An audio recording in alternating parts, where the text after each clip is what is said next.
Okay,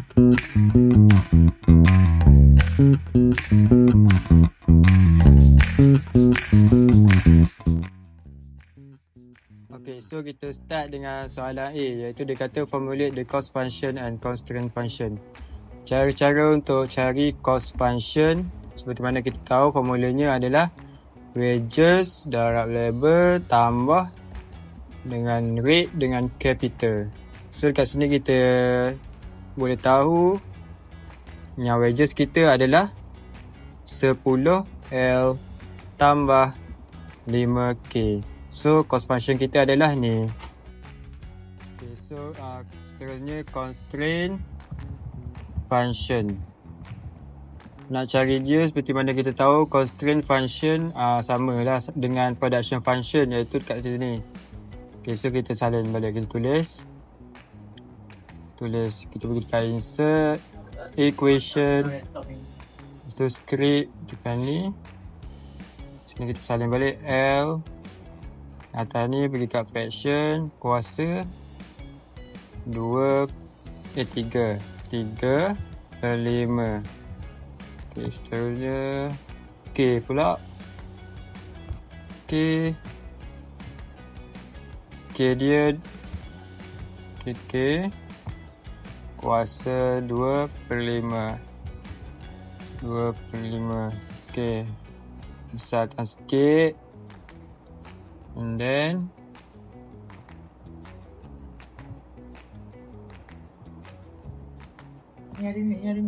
dekat sini dia bagi tahu yang Firman nak keluarkan 120 unit output. So kita letak sini 120 unit output.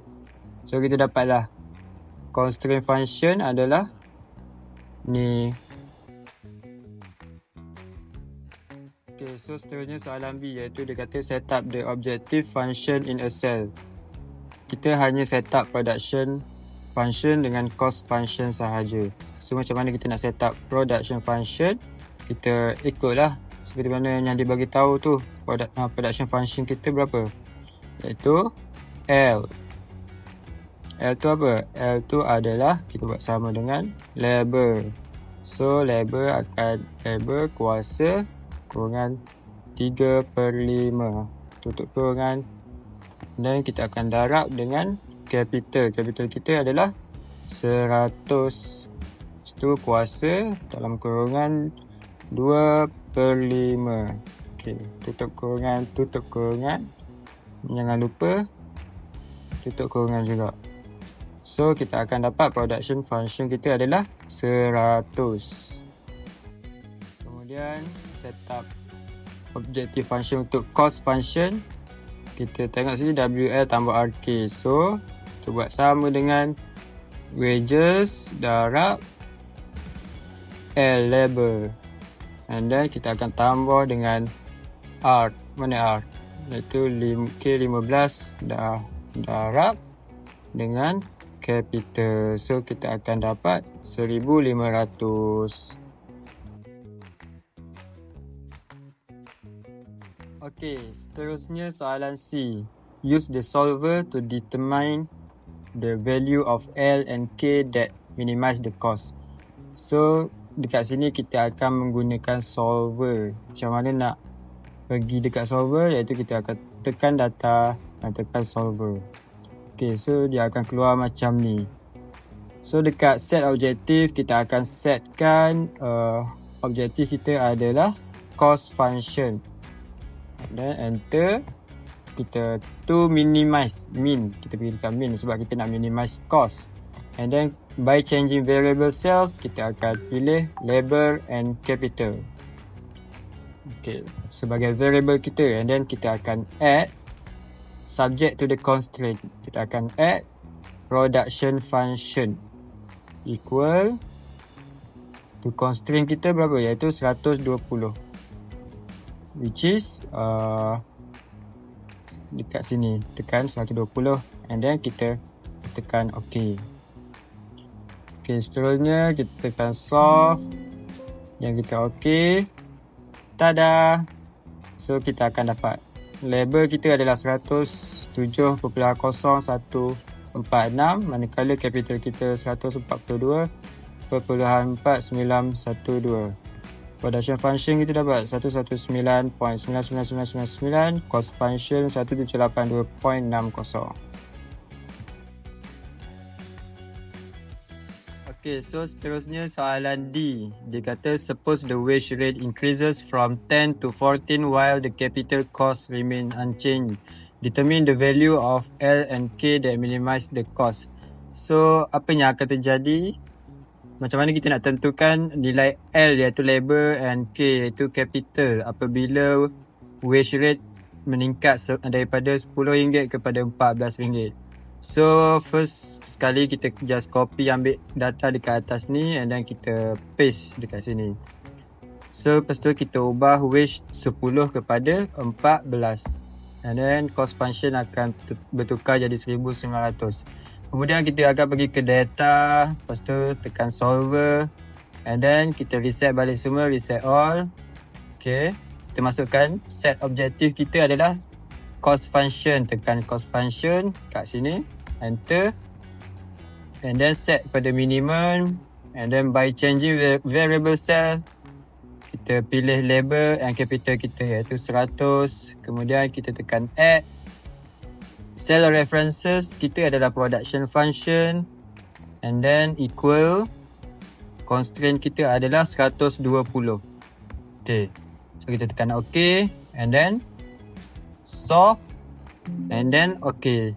So kita akan dapat nilai iaitu labor kita adalah 93.54, capital 174.35 dan manakala cost function kita adalah 2181.38.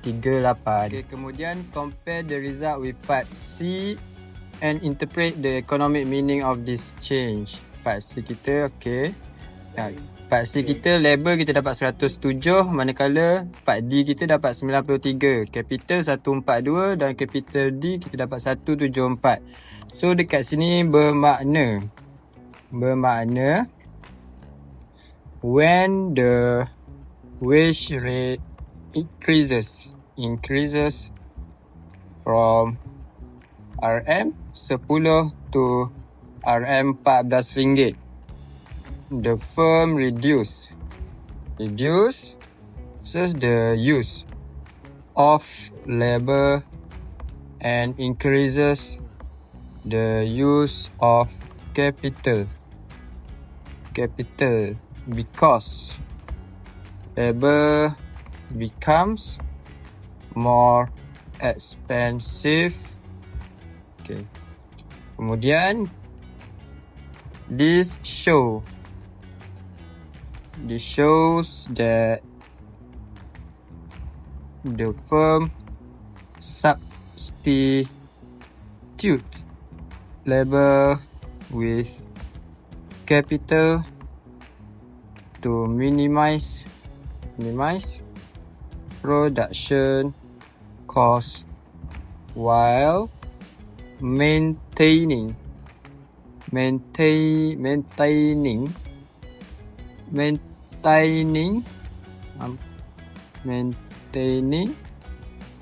the same level of output, iaitu 120 unit.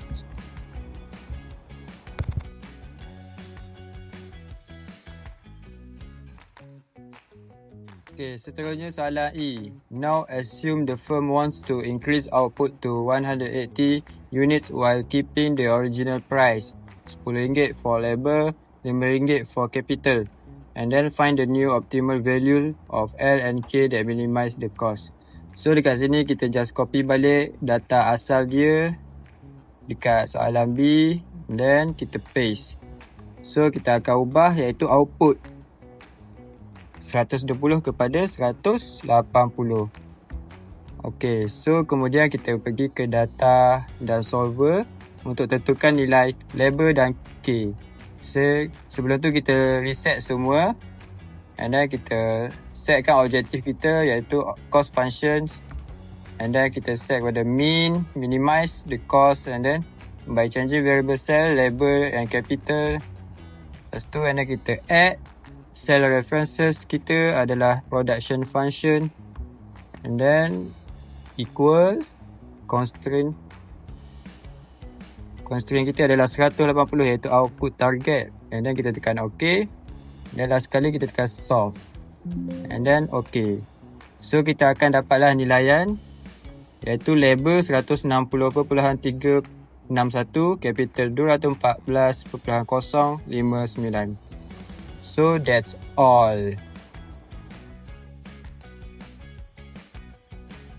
Seterusnya soalan F, iaitu explain the economic reasons why the firm adjusts its combination of labor and capital when input prices change. Okay. In conclusion, when input prices change, firms adjust the combination of labor and capital to minimize production cost. Okay. If labor becomes more expensive, the firm will use less labor and capital.